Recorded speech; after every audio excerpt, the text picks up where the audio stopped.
Hi friends, welcome back. இந்த வீடியோல ready to occupy ஸ்டேட்டஸ்ல சேலுக்கு அவைலபிளா இருக்க 2 and 3 BHK அபார்ட்மெண்ட் பத்தி தான் பார்க்க போறோம். அதுவும் இந்த அபார்ட்மெண்ட் பாத்தீங்கன்னா சென்னையிலேயே ஒரு பிரைம் லொகேஷன்ல லேக் வியூவோட இருக்கு. இந்த ப்ராஜெக்ட்டை கம்ப்ளீட்டா பார்க்கிறதுக்கு முன்னாடி நம்ம சேனலை சப்ஸ்கிரைப் பண்ணிக்கோங்க. இதே மாதிரி உங்க ப்ராப்பர்ட்டிஸ் அண்ட் ப்ராஜெக்ட்ஸை நம்ம சேனல்ல அட்வர்டைஸ் பண்ணி சேல் பண்ணணும்னு நினைச்சீங்கன்னா இப்ப ஸ்கிரீன்ல இருக்க நம்பர் கால் பண்ணுங்க. இந்த ப்ராஜெக்ட் பாத்தீங்கன்னா சென்னை கீழ்கட்லைக்கு நெக்ஸ்ட் ஈச்சங்காடு சிக்னலுக்கு நியர்பைல மெட்ரோ ஸ்டேஷன்ல இருந்து 350 மீட்டர்ல ரோஸ் நகர் அப்படின்ற பிளேஸ்ல லொகேட் ஆயிருக்கு. இப்போ நீங்க பாக்குறது தான் தனிகை குடில் அப்படின்ற அபார்ட்மெண்ட் ப்ராஜெக்ட் G+3 ஃப்ளோரிங் டைப்ல கன்ஸ்ட்ரக்ட் பண்ணிருக்காங்க. இந்த ப்ராஜெக்ட்ல பாத்தீங்கன்னா 6 யூனிட்ஸ் அவைலபிளா இருக்கு. இதுல 3 2 BHK அண்ட் 3 3 BHK இருக்கு.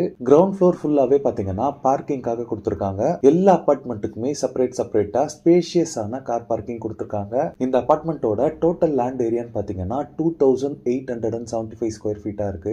மேல இருக்க ஃப்ளோர்ஸை ரீச் பண்ண ஸ்டேர்கேஸ் லிஃப்ட் அப்படின்னு ரெண்டு ஆப்ஷன்ஸ் கொடுத்திருக்காங்க. ஃபர்ஸ்ட் நம்ம 2 BHK ஹவுஸ் பார்க்கலாம். இந்த 2 BHK ஹவுஸ் பாத்தீங்கன்னா நார்த் ஃபேசிங்ல இருக்கு. என்ட்ரன்ஸ்ல சேஃப்டி பர்பஸ்க்கு கிரில் கேட் கொடுத்திருக்காங்க. மெயின் டோர் ஃப்ரேம் எல்லாமே பாத்தீங்கன்னா டீக் வுட்ல வந்துரும். வீட்டுக்குள்ள என்டர் ஆனதுமே ஒரு சின்ன ஃபயர் ஸ்பேஸ் இருக்கு. அதுக்கப்புறம் பாத்தீங்கன்னா ஒரு ஸ்பேஷியஸான லிவிங் ரூம் கம் ஹால் இருக்கு. இந்த 2 BHK ஓட டோட்டல் பில்டப் ஏரியான்னு பாத்தீங்கன்னா 1078 ஸ்கொயர் ஃபீட். இதுல 40%க்கு மேல உங்களுக்கு யூடிஎஸ் வந்துரும். இந்த ஹாலோட டைமென்ஷன் பாத்தீங்கன்னா 18 into 12 ஃபீட்டா இருக்கு. இன்டீரியர் வால் பெயிண்டிங்ஸ் எல்லாமே பாத்தீங்கன்னா கஸ்டமரோட டேஸ்டுக்கு ஏத்த மாதிரி கலர் செலக்ட் பண்ணாங்கன்னா ஃபைனலா பெயிண்டிங் கம்ப்ளீட் பண்ணி கொடுத்துருவாங்க. இந்த பில்டிங் கன்ஸ்ட்ரக்ஷனுக்கு யூஸ் பண்ணிருக்க மெட்டீரியல் எல்லாமே பாத்தீங்கன்னா ஃபர்ஸ்ட் குவாலிட்டி மெட்டீரியலா தான் யூஸ் பண்ணிருக்காங்க. காமன் ரெஸ்ட் ரூமுக்கு முன்னாடி இங்க சின்ன யூட்டிலிட்டி ஸ்பேஸ்ல வாஷிங் மிஷினுக்கான ப்ரொவிஷன் கொடுத்திருக்காங்க. ஹால்ல இருந்து காமன் ஆக்சஸ் பண்ற மாதிரி இங்க ஒரு ரெஸ்ட் ரூம் இருக்கு. வெஸ்டர்ன் க்ளோசெட் ப்ரொவிஷனோட கொடுத்திருக்காங்க.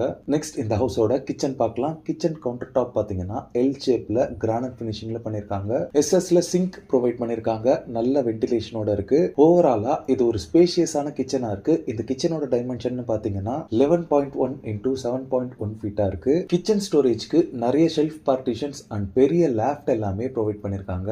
நெக்ஸ்ட் இந்த ஹவுஸோட ஃபர்ஸ்ட் பெட்ரூம் பார்க்கலாம். இந்த பெட்ரூமே பாத்தீங்கன்னா நல்ல ஒரு ஸ்பேஷியஸான பெட்ரூமா தான் இருக்கு. இந்த ரூமோட டைமென்ஷன் பாத்தீங்கன்னா 11.6 into 11 ஃபீட்டா இருக்கு. மெயினா இந்த அபார்ட்மெண்ட் ப்ராஜெக்ட்ல எல்லா ஹவுசஸ் அண்ட் எல்லா ரூம்ஸ்லயுமே throughout the day sunlight ஃபுல்லாவே இருக்கு. ஏர் வென்டிலேஷனுமே பாத்தீங்கன்னா ரொம்பவே நல்லா இருக்கும். பிகாஸ் இந்த அபார்ட்மெண்டோட சரௌண்டிங்ஸ் ஃபுல்லாவே பாத்தீங்கன்னா நிறைய எம்டி ஸ்பேஸ் இருக்கு. அப்படியே கம்ப்ளீட்டா ஒரு சைடுல பாத்தீங்கன்னா லேக்கோட வியூவோட இருக்கிறதால எத்தனை வருஷம் ஆனாலும் இந்த அபார்ட்மெண்ட்ல வென்டிலேஷன் ரொம்பவே நல்லா இருக்கும். இந்த ரூம் அட்டாச்சா வெஸ்டர்ன் ஸ்டைல் கிளாசெட்டோட ஒரு ரெஸ்ட் ரூம் இருக்கு. நெக்ஸ்ட் இந்த ஹவுஸோட செகண்ட் பெட்ரூம் பார்க்கலாம். இந்த பெட்ரூமே பாத்தீங்கன்னா ஒரு ஸ்பேஷியஸான பெட்ரூமா தான் இருக்கு. இந்த பெட்ரூமோட டைமென்ஷன் பாத்தீங்கன்னா 12.3 into 11.3 ஃபீட்டா இருக்கு. இந்த அபார்ட்மெண்ட் ப்ராஜெக்ட்ல இருக்க 2 BHK